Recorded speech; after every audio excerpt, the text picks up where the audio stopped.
We're here today with author Martin Popoff. We're talking about his new book, Guns N' Roses at 40. Martin, how's it going today? Hey, Dustin, how are you? I'm doing great. Thank you so much for joining me. I always appreciate it. Hey, no worries. Let's do it. Well, you're back here with the new book, Guns N' Roses at 40. Can you tell the listeners a bit about the new book? Yeah, so the idea here is it's a little bit of a series that this publisher, Motorbooks, came up with where we look at some career highlights of bands. So the idea was to come up with 40 career highlights on their 40th anniversary and then put all those in chronologically. They do a nice job over there of sourcing the photos and everything. I've heard a lot of compliments on the layout and the modicum of rare photos. But yeah, so it's every highlight's named after a song, and we just go through the history of the band in sort of these short, very compact, lots of stuff in them, highlights of the band from start to finish. And you definitely go all the way back to even before the beginning with Axl and Tracy Guns. I mean, this is definitely a thorough book here. You went through the entire process. Yeah, it's a pretty complicated history, but it's compact in time. It's your standard Sunset Strip hair metal story where members are coming in and out, and you got Road Crew in there, and you got Tracy Guns, and that's where the name comes from as well. So the lineup's a little fluid to begin with, but these guys all coalesce pretty quickly, and they're off to the races. It is amazing. They went from the Sunset Strip to releasing an album that would eventually sell 30-some million copies. I mean, that seems like the definition of too much too soon, maybe. Yeah. There wasn't a lot of paying dues, that's for sure. They went out, they had some support slots and stuff. And I guess, the sort of myth or the lore is that the album took a little while to get going, but even that really wasn't that much of a while. There was a lot of excitement around them right away, but yeah, it ended up, like you say, 30 something worldwide, 18 million in the States. It was a big, huge deal. And it's right at sort of the peak of hair metal at that point. And they cause a little bit of a fulcrum shift, with the more kind of authentic, dirty, sleazy, bluesy sound. But it's still, they're there on the Strip. They're part of that scene. But yeah, even in their wake, a lot of bands start doing things differently. Well, Martin, I know you've put out a lot of books and interviewed a lot of people. Were you able to sit down with any of the guys from the band for this book? Yeah, these are not super interview intensive books, and that's one of the neat things about them is like I did one called Bowie at 75. I've never interviewed David Bowie. It's more like telling the story in these highlights sort of thing. But over the years, I've talked to guys here and there from the band, I guess mostly Slash and Duff from the band, and some producer type guys and Tommy Stinson and stuff like that. So yeah, there are a few quotes massaged in there here and there, but the nice thing about these, the other thing I do for this publisher is these album by album books where it's all interviews, but it's not interviews with the band members. You're interviewing people about every studio album. So I've done 6 or 7 of those with those guys as well. So, and then I've got my whole other, more biography type books where it's lots and lots of interview stuff. Well, it is interesting the trajectory that they took. I know when Guns N' Roses released Use Your Illusions, it seems like they could have maybe spread that out on albums over the next 10 years or so, but they kind of just dropped it all at once. Yeah, it's definitely a big rule-breaking sort of band. I mean, you've got that EP and it's quasi-live, and then you got the acoustic, you got the one bona fide album, and even Appetite for Destruction is kind of long for an album. It's quite long. I think it's 53 minutes or something. But you're right. I mean, Use Your Illusion. If you look at those, number one, it's released as 2 super long albums. So easily that could have been 3 albums worth of material and still been fairly long albums. But yeah, I think, there's almost that attitude that people have been clamoring forever for a follow-up. It's 4 years, right? And then they figured, let's just kind of do it all at once kind of thing. So yeah, they're just breaking rules all the time. You got a full length covers album coming out. You got Chinese Democracy, which is a rule breaker. And then they're even still breaking rules by just little songs here and there. Who knows if we're ever going to get another album? But yeah, it's been the release history has been as chaotic as the band, I suppose. It is interesting when you think of how big that band was and still is, and they really didn't have that many albums if you count Appetite and maybe Use Your Illusions as like a double album, maybe. And that's not a very big catalog of original studio albums in that time. Yeah, it's funny. We did I did a just sort of tongue in cheek YouTube episode for our video channel, The Contrarians, and I had top 10 answers for how many Guns N' Roses albums there are, right? And I literally came up with 10 different scenarios of how much material these guys have put out, right? So it's not a lot, but soon as you start factoring in the fact that those albums are long, there's little extra songs here and there. There's the covers album. And then, do we count Chinese Democracy or not? You could almost count as legitimate sounding or close to Guns N' Roses, the Slash's Snake Pit albums, the Duff album, the Velvet Revolver album. So even when these guys are away, they're still making semi-similar sort of music. Duff can be, he's a big punk rocker and he'll record with anybody kind of thing, it seems. So there's a bunch of material there. But Axl's really the only one who hasn't been prolific, even when Izzy leaves, right? Izzy goes and has this prolific solo career. So, I think one of my answers in that 10 was something like 30 albums. And then if you're not a Guns N' Roses fan at all, you say one album because it's like, they're just touring on the same album, the first album over and over again. It's the only good album they had and all this stuff, right? So yeah, 1 to 30, take your pick. Again, Martin Popoff's with us. We're talking about the new book, Guns N' Roses at 40. And eventually things kind of imploded with the band and I guess the mid to late 90s. Where do you think they might have gone had they stayed together? Would they have gone in that, oh my God sort of sound, like Axl meets Marilyn Manson? Do you think that's where they were heading musically?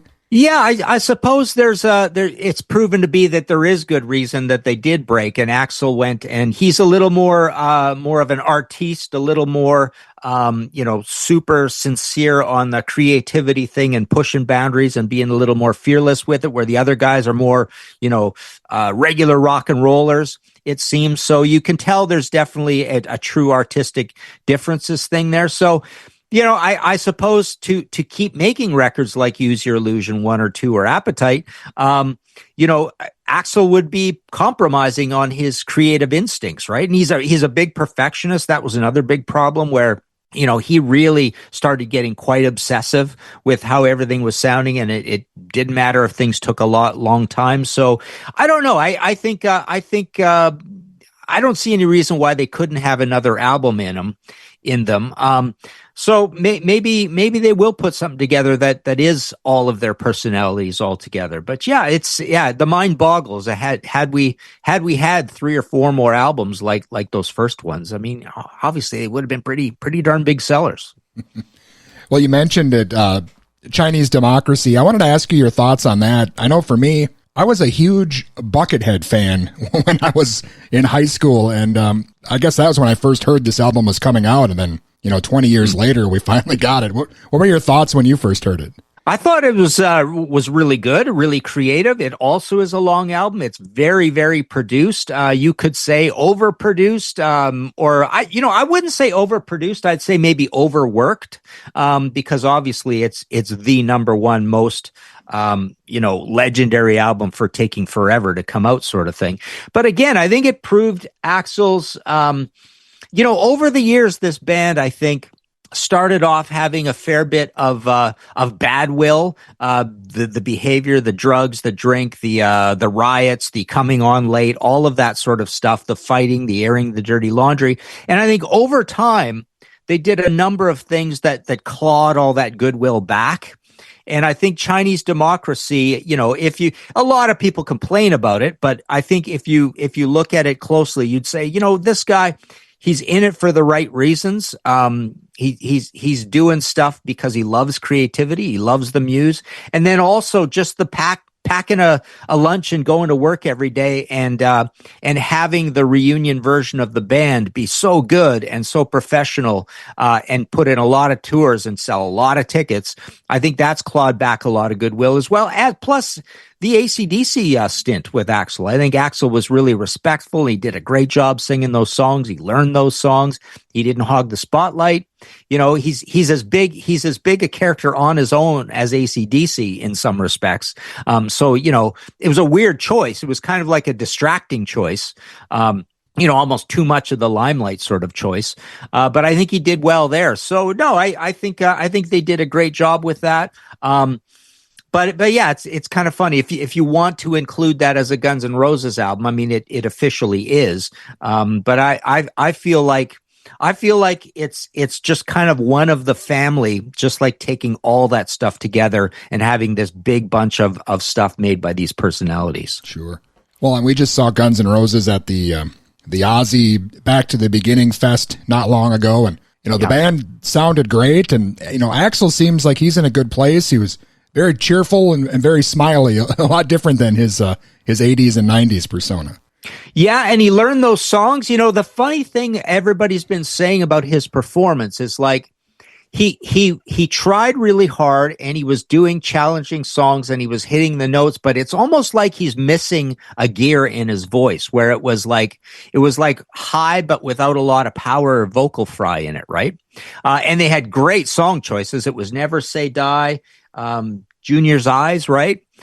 They did Sabbath Bloody Sabbath, so super, super cool, deep tracks in there, and that was good to see as well. But again, he showed a lot of respect for the material, and I heard that he did work really hard to get those songs right. But yeah, you can tell, he's just another guy. All these vocalists eventually are going to be casualties of the voice aging, and you can tell, he's.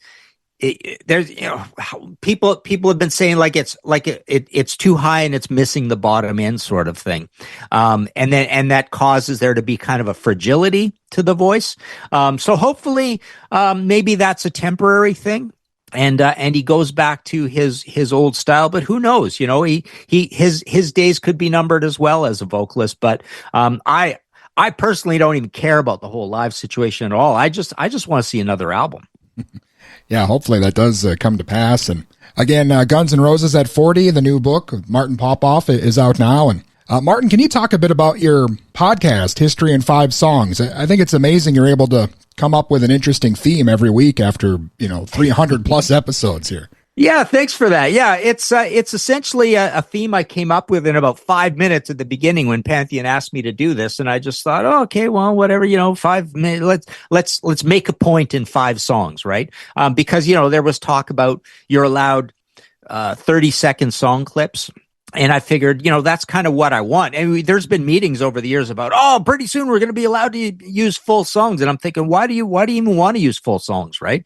Because then the listener is trapped there for that whole amount of time. So I think 30 seconds is a good amount of time.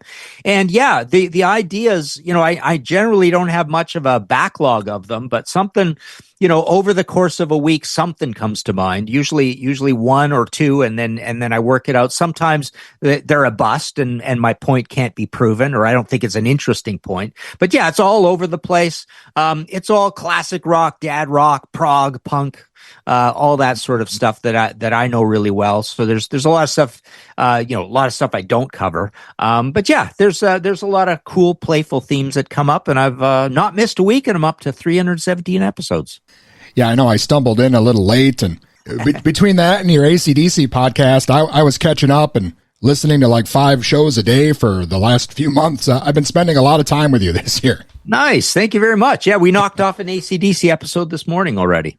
Well, Martin, I know you're always working on 2, 3, 4 other things at the same time. So what's coming up here for you after the Guns N' Roses at 40 here clears? Do you got other books here coming up soon? Yeah, the next ones. So right now, I just had come out this week my redone issue of my Max Webster book. It's now called A Million Vacations, the Max Webster story, and the redone version of my Merciful Fate book. It's now called A Dangerous Meeting, In the Shadows with Merciful Fate. And we've got the relaunch of my Whitesnake, Scorpions, and Accept books coming up. So that's on my UK publisher. And through Schiffer Publishing, I just had my big, massive Iron Maiden book come out. And we've got very shortly a big hardcover 400-page full color throughout Dio book coming out. And then my longest book ever, 700-plus pages, called 7 Decades of Deep Purple. And also through this same publisher that we did the Guns N' Roses, I've got Kiss 76 coming out, which looks at World events in 76, all of Kiss's competition in 76, and then everything Kiss got up to in 76. Excellent. Well, I'm looking forward to that. And again, the new book here, Guns N' Roses at 40, definitely a great thing to add to your collection. I know I've got a lot of your books already, and it's always great speaking with you, Martin. Thank you so much. I hope we can do it again soon. All right. Absolutely. Dustin, thanks again. This was fun. And again, that was Martin Popoff. His new book, Guns N' Roses at 40, is out now. And also check out his podcast, History in 5 Songs with Martin Popoff.